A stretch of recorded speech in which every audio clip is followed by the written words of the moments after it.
طارق جمیل صاحب کا واقعہ ہے. ایک شخص آیا مجھ سے ملنے کے لیے, خواجہ سرا. میں تو پہلی دفعہ زندگی میں کوئی خواجہ سرا مجھ سے ملا.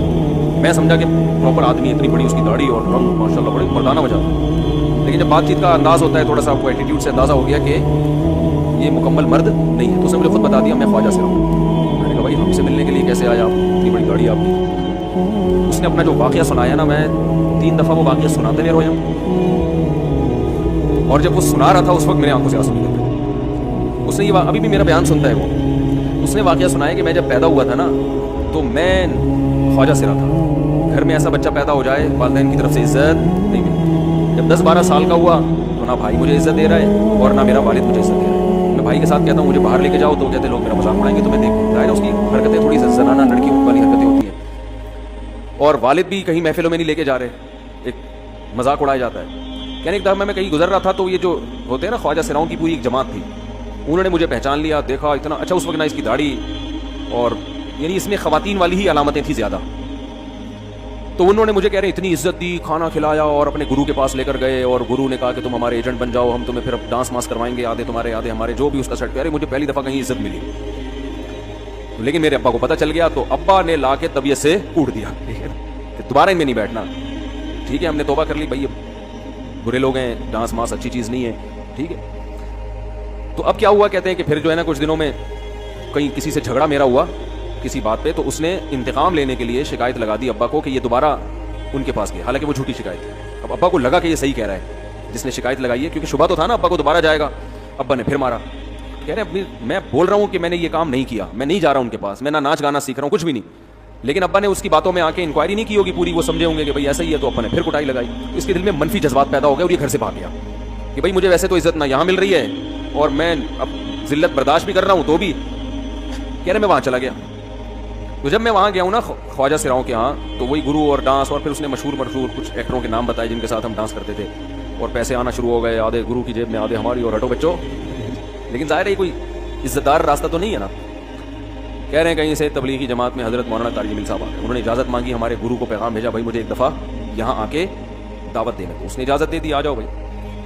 بیان کیا, ان کو سمجھایا بھائی یہ زندگی نہیں ہے, اللہ کی سیروزے کے لیے باہر ترغیب دی. کہہ رہے ہیں میں تیار ہو گیا, باقی لوگ تیار نہیں ہوئے, میں تیار ہو گیا. کہہ رہے میں نے گرو سے اجازت لی, اس نے کہا جاؤ لگا لو سیروزہ.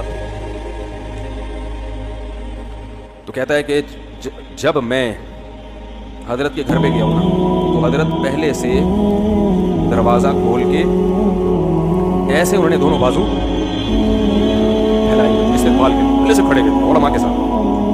اتنے مشہور آدمی, اتنی بڑی سیلیبریٹی, اور اتنے بڑے بڑے علماء, ان کی پگڑیاں, ان کے اتنا خوبصورت لباس, جو خود عزت دار لوگ ہیں.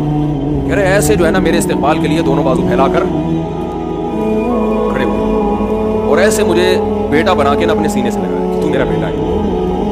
کہہ رہے خدا کی قسم مجھے زندگی میں پہلی مرتبہ ایسی عزت ملی مجھے کسی سے.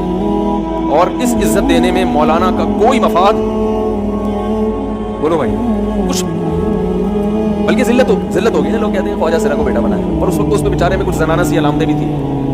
خواجہ سرا کو کیا دے رہے ہیں, عزت دے رہے ہیں. کیا کسی تاجر پہ محنت کرو تو تھوڑا چندہ دے دے گا مدرسے کو, ایسا ہی ہے نا. اور کسی افسر پہ محنت کرو تو تعلقات کیا ہو جائیں گے, جب وہ دین پر آئے گا تو اس سے کیا فائدہ. تو باپ ایسے ان لوگوں کو ریجیکٹ کر دیتے ہیں, بھائی اپنانے سے. کہہ رہے مجھے یہ اپنا رہے ہیں. ایسے سینے سے لگایا انہوں نے, اور مجھے سہروزے کی جماعت میں اپنے ساتھ لے کر گئے, کھلاتے تھے, بڑا خیال رکھوایا میرا. کہہ رہے اس کے بعد پھر میں نے گرو سے اجازت لی. گرو چھوڑتے تھوڑی, ان کو پیسے ویسے دیے, جان چھڑائی نا, وہ بھی غلامی کی طرح نکلنا پڑتا ہے. پیسے دیے پتہ نہیں کتنے لاکھ یا کتنے ہزار روپے. وہاں سے پھر نکل کے 4 مہینے اس نے بھی خیال کیا. پھر تبلیغ کے بزرگوں سے ملا, پھر انہوں نے پورا مجھے بتایا کہ بھائی تم یہ علاج کرو تاکہ تمہارے اندر یہ زنانہ علامتیں ختم ہو. تو وہ علاج کر رہا تھا ماشاء اللہ, انجیکشن لگے, انجیکشن میں ڈاکٹروں کی بھی مدد کروائی.